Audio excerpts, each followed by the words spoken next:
कई बार हम अपनी जिंदगी में बड़ी बड़ी समस्याओं में, कठिनाइयों में पड़ जाते हैं क्योंकि हम निश्चिंत हो जाते हैं। बाइबल में एक बड़ी त्रासदीपूर्ण बात लिखी हुई है। इब्रानियों की पुस्तक उसके 2 अध्याय की 3 आयत में लिखा हुआ है कि हम लोग ऐसे बड़े उद्धार से निश्चिंत रहकर क्यों कर बच सकते हैं, जिसकी चर्चा पहले प्रभु के द्वारा हुई और सुनने वालों के द्वारा हमें निश्चय हुआ।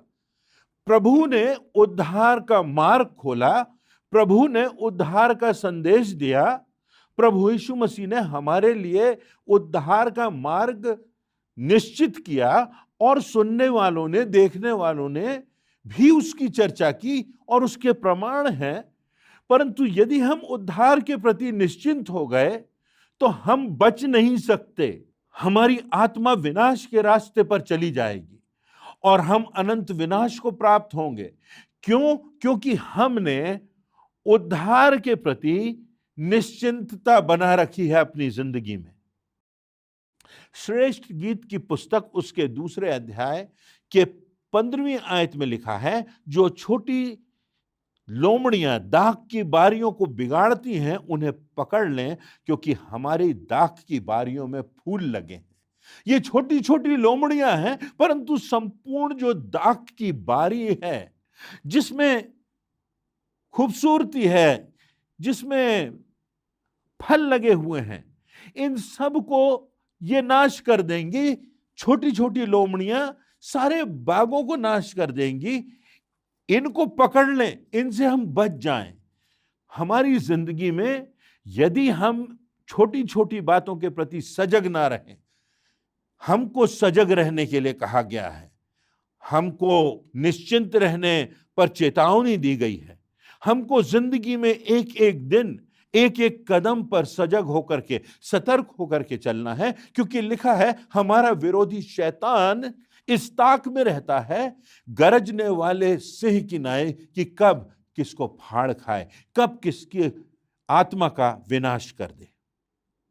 सभोपदेशक के 10वें अध्याय की पहली आयत में लिखा है, मरी हुई मक्खियों की वजह से गंधी का तेल सड़ने और बसाने लगता है, और थोड़ी सी मूर्खता बुद्धि और प्रतिष्ठा को घटा देती है। थोड़ी सी मूर्खता बुद्धि को और प्रतिष्ठा को, जिसको पाने के लिए वर्षों लगा देता है इंसान, उसको थोड़ी सी मूर्खता घटा देती है। याकूब अपने 3 अध्याय की 5वीं और 6वीं आयत में लिखता है, वैसे ही जीभ एक छोटा सा अंग है और बड़ी बड़ी डींगे मारती है। देखो थोड़ी सी आग से कितने बड़े वन में आग लग जाती है। जीभ हमारे अंगों में अधर्म का एक लोक है और सारी देह पर कलंक लगाती है और भवचक्र में आग लगा देती है और नरक कुंड की आग से जलती रहती है तो जीभ छोटी सी, परंतु हमारा नियंत्रण इस पर नहीं रहता और ये मनुष्य को विनाश की दशा में, आत्मा के विनाश की दिशा में ले जाती है। दाऊद राजा का उदाहरण हमको मिलता है इतिहास में भी और बाइबल के पुराने नियम में भी। परमेश्वर ने दाऊद राजा को चुना था, उसको प्रतिष्ठा दी थी, उसको पद दिया था। जब वो छोटा ही था तो अपनी छोटी सी अवस्था में उसने गोलियात जैसे दानव को, जिस दानव ने परमेश्वर को ललकारा था, उसको मार डाला था। उसने युद्ध जीते थे, वो बहुत शूरवीर था। उसने परमेश्वर की प्रशंसा में भजन लिखे थे।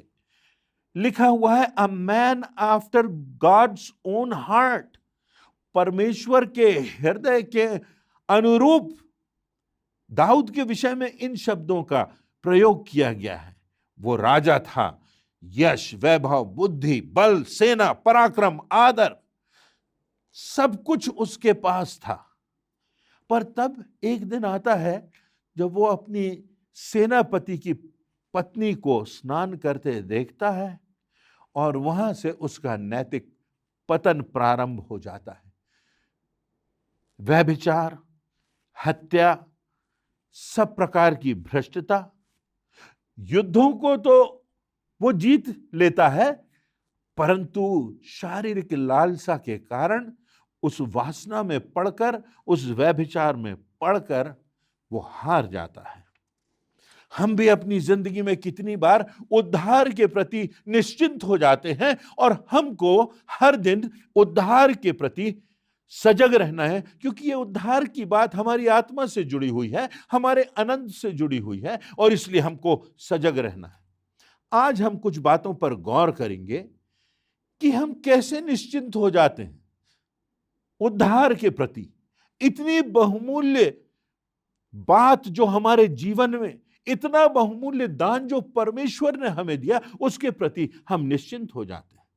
पहली बात, जब हमें अपनी धार्मिकता पर संतोष हो जाता है, जब हम अपनी दृष्टि में धार्मिक हो जाते हैं, जब हमें लगता है अब तो हमें सब कुछ मालूम हो गया, जब हमको लगने लगता है कि अब हमको आगे बढ़ने की आवश्यकता नहीं है, हमको प्रार्थना करने की क्या आवश्यकता है, हमको वचन के अध्ययन की क्या आवश्यकता है, अरे हमारा तो बपतिस्मा हो गया है, हम तो प्रभु पर विश्वास करते हैं, हम तो सब बातों को पूरा करते हैं, आराधनाओं में सम्मिलित होते हैं, किसी प्रकार की बुराई में हम नहीं पड़े हैं, कोई हम किसी की हत्या के पाप में नहीं है, हम तो ऊंचे पद पर हैं, हम तो प्रार्थना कर रहे हैं, और इसलिए हम धार्मिक व्यक्ति हैं।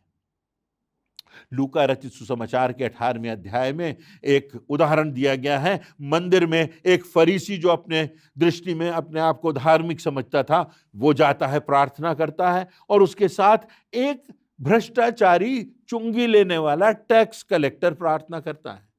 अब ये फरीसी जो अपनी दृष्टि में धर्मी है, ये प्रार्थना करता है और कहता है, परमेश्वर देख, मैं कभी अंधेर नहीं करता, मैं अन्याय नहीं करता, मैं सप्ताह में 2 बार उपवास करता हूं, हर बात का 10वांश देता हूं, मैं इस बदमाश भ्रष्ट व्यक्ति के समान नहीं हूं, मैं तो बहुत अच्छा हूं। और तब ये दूसरा व्यक्ति जो, जिसे अपने पापों का एहसास है, वो परमेश्वर से कहता है कि मैं तो इस योग्य भी नहीं कि तेरी ओर आंखें उठाऊं, हे परमेश्वर मुझ पापी पर दया कर। प्रभु यीशु मसीह कहते हैं कि ये व्यक्ति जिसको अपनी पापमय दशा का एहसास था, वह परमेश्वर की दृष्टि में धर्मी ठहराया गया, और इसलिए प्रभु यीशु मसीह कहते हैं, जो अपने आप को बड़ा बनाएगा वह छोटा किया जाएगा, और जो अपने आप को छोटा बनाएगा वह बड़ा किया जाएगा। जो अपने पापों को स्वीकार कर लेगा, जो मान लेगा कि मैंने पाप किया है, मैं परमेश्वर की दृष्टि में दोषी हूं, मुझे प्रभु यीशु मसीह की, उद्धारकर्ता की आवश्यकता है। यदि हम अपनी दृष्टि में धार्मिक हो गए हैं तो हम उद्धार के प्रति निश्चिंत हो जाते हैं, और यह एक खतरनाक बात है। दूसरी बात इस संदर्भ में, हम अपने उद्धार के प्रति निश्चिंत हो जाते हैं जब हमें दूसरों में बुराइयां दिखती हैं और अपनी अच्छाइयां दिखती हैं। जब हमको ये लगने लगता है कि जो हम बोलते हैं, जो हम सोचते हैं, जो हमारा कैलकुलेशन होता है, जो हमारी समझ होती है, हम सही हैं, हमारी सोच और समझ सही है, हमारे बनाए हुए नियम सही हैं, और हम अपनी गलतियां कबूल नहीं करते। हम अपनी गलती दूसरों पर मढ़ देते हैं, दूसरों को दोषी ठहरा देते हैं। अगर हमसे कुछ गलत हुआ भी तो दूसरे के कारण हुआ। और ये बात अभी की नहीं है, हम प्रारंभ से इस बात को पाते हैं। उत्पत्ति के 3 अध्याय और उसकी 12वीं और 13वीं आयतों में हम पाते हैं, जब परमेश्वर ने आदम से पूछा कि तूने मेरी आज्ञा की अवहेलना क्यों की, जिस चीज के लिए मैंने तुझे मना किया था तूने वही क्यों किया। तो आदम ने कहा, जैसे स्त्री को तूने मेरे संग रहने दिया, उसी ने वृक्ष का फल मुझे खिला दिया। और तब जब स्त्री से परमेश्वर ने पूछा तो उसने कहा, इस सर्प ने मुझे बहका दिया। हमारी आदत है, मानवीय स्वभाव है कि हम अपनी गलतियों को, अपने पापों को, अपने अधर्म को स्वीकार नहीं करते और दूसरे को उसकी जिम्मेदारी दे देते। और जब हमें अपने जीवन में अच्छाइयां दिखने लगती कि हम ही अच्छे हैं, हम ही सही हैं, हमारी बात ही सही है, हमारा सोच ही सही है, तो यह खतरनाक हो जाता है, क्योंकि तब हम अपने उद्धार के प्रति निश्चिंत हो जाते हैं। नीति वचन 6 उसकी 16वीं से 19वीं आयतों में बहुत खूबसूरती से और बहुत स्पष्टता से लिखा हुआ है, 6 वस्तुओं से यहोवा बैर रखता है, वरन 7 हैं जिनसे उसको घृणा है, अर्थात घमंड से चढ़ी हुई आंखें, झूठ बोलने वाली जीभ, निर्दोष का लहू बहाने वाले हाथ, अनर्थ कल्पना गढ़ने वाला मन, बुराई करने को वेग से दौड़ने वाले पांव, झूठ बोलने वाला साक्षी और भाइयों के बीच झगड़ा कराने वाला मनुष्य। ये बातें हैं जिनसे परमेश्वर घृणा करता है। मत्ती रचित सुसमाचार उसके 7वें अध्याय की पहली आयत में प्रभु यीशु मसीह कहते हैं, दोष मत लगाओ कि तुम पर भी दोष न लगाया जाए, क्योंकि जिस प्रकार तुम दोष लगाते हो तुम पर भी दोष लगाया जाएगा, और जिस नाप से तुम नापते हो उसी नाप से तुम्हारे लिए भी नापा जाएगा। इसलिए हर बात में दूसरों के लिए निर्णय मत करो, दूसरों पर दोष मत लगाओ, अपनी कमजोरियों को भी देखो, अपनी कमजोरियों पर भी विजय पाने का प्रयास करो। पर हम उद्धार के प्रति निश्चिंत हो जाते हैं जब हमें दूसरों की बुराइयां और अपनी अच्छाइयां ही दिखती हैं। तीसरी बात, कब हम उद्धार के प्रति निश्चिंत हो जाते हैं? जब हम पापों का वर्गीकरण कर देते हैं। जब हम कहते हैं कि हां, कुछ पाप हैं जो बड़े हैं, कुछ पाप हैं जो छोटे हैं। हत्या करना, डाका डालना, व्यभिचार करना, ये सब बड़े पाप हैं। और झूठ बोलना, आलोचना करना, पीठ पीछे किसी की बुराई करना, निंदा, भय, आलस, पेटूपन, पियक्कड़पन, ये सब जो है ये तो छोटे पाप हैं। और जहां हमने वर्गीकरण किया वहां हम गलत करते हैं, वहां हम वास्तव में उद्धार के प्रति निश्चिंत हो जाते हैं, क्योंकि हमारे सोच में यह बात बैठ जाती है कि अरे ये तो छोटी छोटी बात है, अगर झूठ बोल दिया तो कौन सी बड़ी बात, अगर हमें भय है तो गलत बातों से भी भय है तो कौन सी बड़ी बात, अगर हम आलसी हो गए हैं तो कौन सी बड़ी बात। परंतु ये पाप हैं और ये भयानक पाप है। परमेश्वर की दृष्टि में पाप का अर्थ पाप है, परमेश्वर की व्यवस्था का उल्लंघन है, परमेश्वर के वचन को अपने पैरों से कुचलना है, उसके न्याय की अवहेलना करना है। पहला कुरिन्थियों उसके 5वें अध्याय की 6वीं आयत में लिखा है, तुम्हारा घमंड करना अच्छा नहीं। क्या तुम नहीं जानते कि थोड़ा सा खमीर पूरे गूंधे हुए आटे को खमीर बना देता है। हनन्याह और सफीरा नाम के लोगों का वर्णन है प्रेरितों के काम नामक पुस्तक उसके 5वें अध्याय में, और उसकी दूसरी आयत में लिखा हुआ है, उन्होंने जमीन बेची और उसके दामों में से कुछ रख छोड़ा, कुछ, और यह बात दोनों जानते थे, और कुछ भाग लाकर प्रेरितों के पांव के आगे रख दिया। जो आमदनी थी उसमें से कुछ बचा लिया। उन्होंने सोचा ये तो बहुत छोटी बात है, और हम तब पाते हैं कि किस प्रकार से उन्होंने प्रेरितों से झूठ बोला। और वचन में यह बात स्पष्ट है कि जब झूठ हम बोलते हैं, पाप हम करते हैं, तो वो परमेश्वर के विरोध में होता है, वो पवित्र आत्मा के विरोध में होता है। और इस बात का यहां प्रेरितों के काम नामक पुस्तक उसके 5वें अध्याय में वर्णन है कि जो उन्होंने पाप किया वो गंभीर था, और दोनों की उसी स्थान पर मृत्यु हो गई। प्रकाशित वाक्य उसका 21वां अध्याय और उसकी 8वीं आयत में एक सूची है। उसमें लिखा हुआ है कि कौन से लोग हैं जो नरक के भागी होंगे। और यहां पर लिखा हुआ है, परंतु डरपोकों, अविश्वासियों, घिनौनों, हत्यारों, व्यभिचारियों और टोन्हों और सृष्टि के उपासकों और सब झूठों का भाग उस झील में मिलेगा जो आग और गंधक से जलती रहती है। यह दूसरी मृत्यु है। यह निश्चित रूप से हमारे आत्मिक विनाश का वर्णन। चौथी और अंतिम बात, हम उद्धार के प्रति कब निश्चिंत हो जाते हैं? जब हम परमेश्वर से कम और संसार से ज्यादा प्रभावित हो जाते हैं।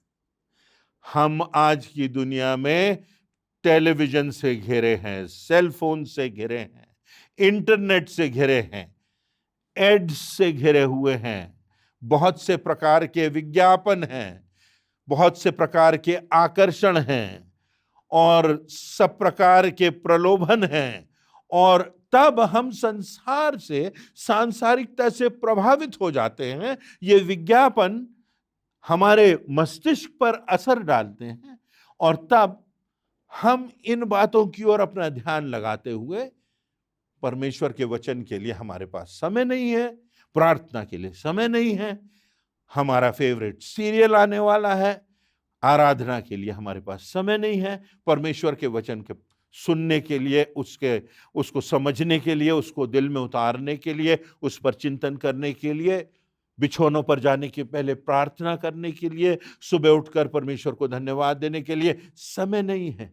क्यों? क्योंकि हम संसार से इतने प्रभावित हो गए हैं, इतना ज्यादा संसार का प्रभाव और उसके अंधकार हमको घेरे हुए है कि परमेश्वर के प्रति हमारा आकर्षण कम हो गया है।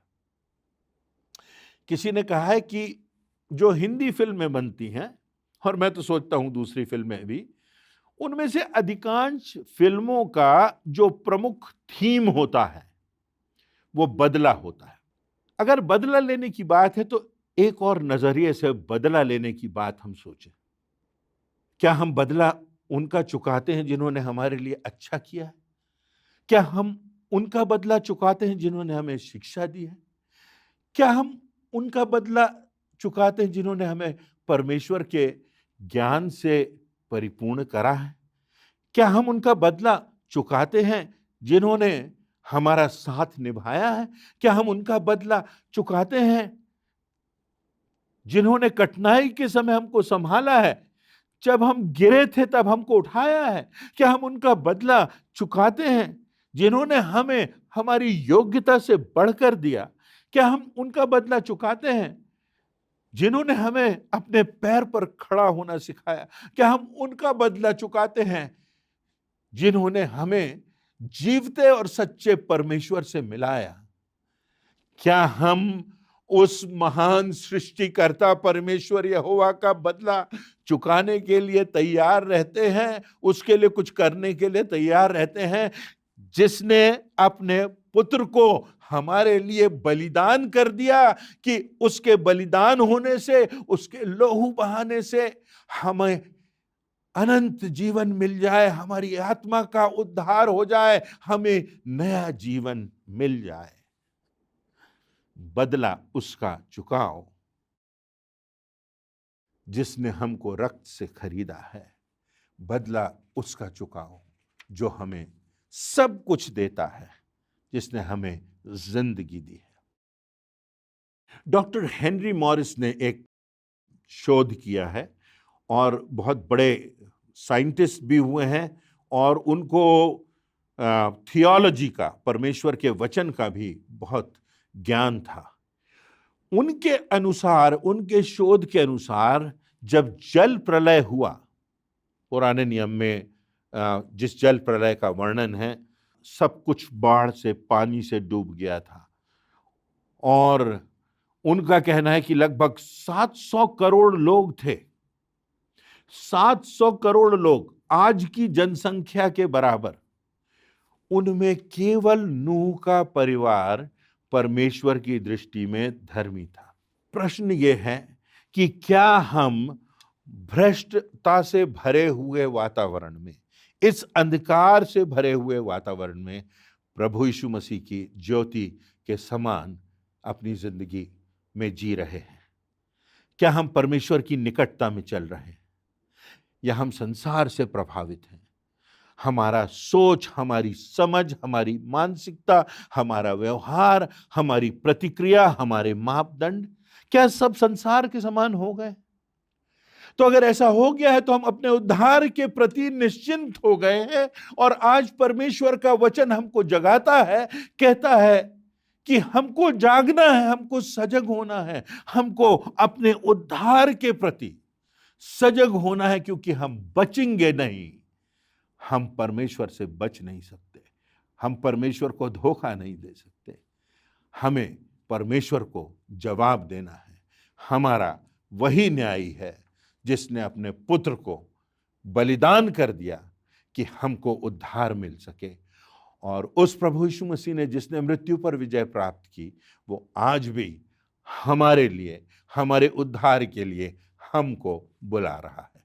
क्या हम अपना जीवन संपूर्णता से उस प्रभु यीशु मसीह को देंगे, या हम उद्धार के प्रति आज देखें कि निश्चिंत तो नहीं हो गए, कहीं हम अपनी दृष्टि में धर्मी तो नहीं हो गए, कहीं हम संतुष्ट तो नहीं हो गए कि हम तो अब धर्मी हैं, हमने सब कर लिया है, हम अब बुराई में नहीं पड़ सकते। वचन में लिखा है, कुरिन्थियों की पत्री में लिखा है कि जो समझता है कि अब मैं मजबूत हो गया हूं, अब मैं परिपक्वता को प्राप्त हो गया हूं, वो सजग रहे, क्योंकि वही उसके लिए खतरा है।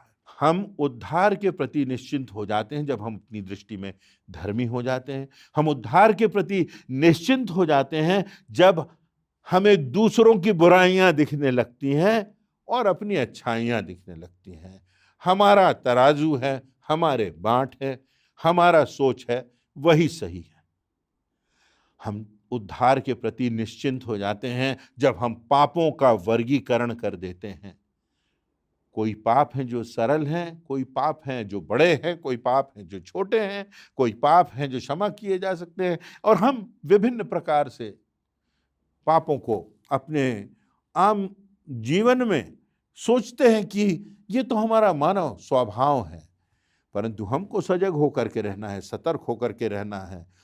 हमको सबसे बहुमूल्य भेंट जो हमें मिली है, उद्धार जो हमें मिला है, उसके प्रति हम सजग रहें, सतर्क रहें और अपनी जिंदगी के एक एक कदम पर परमेश्वर के भय में, उसके मार्ग में आगे बढ़ते जाएं, ताकि हम परमेश्वर के राज्य में प्रवेश कर सकें। तो आइए आज हम इस बात के प्रति प्रतिबद्ध होते हैं कि हम सतर्कता से चलेंगे और अपने उद्धार के प्रति कभी निश्चिंत नहीं होंगे, बल्कि निश्चित होंगे कि हमारा उद्धार हो गया है और हम निश्चितता से अनंत जीवन को प्राप्त करेंगे।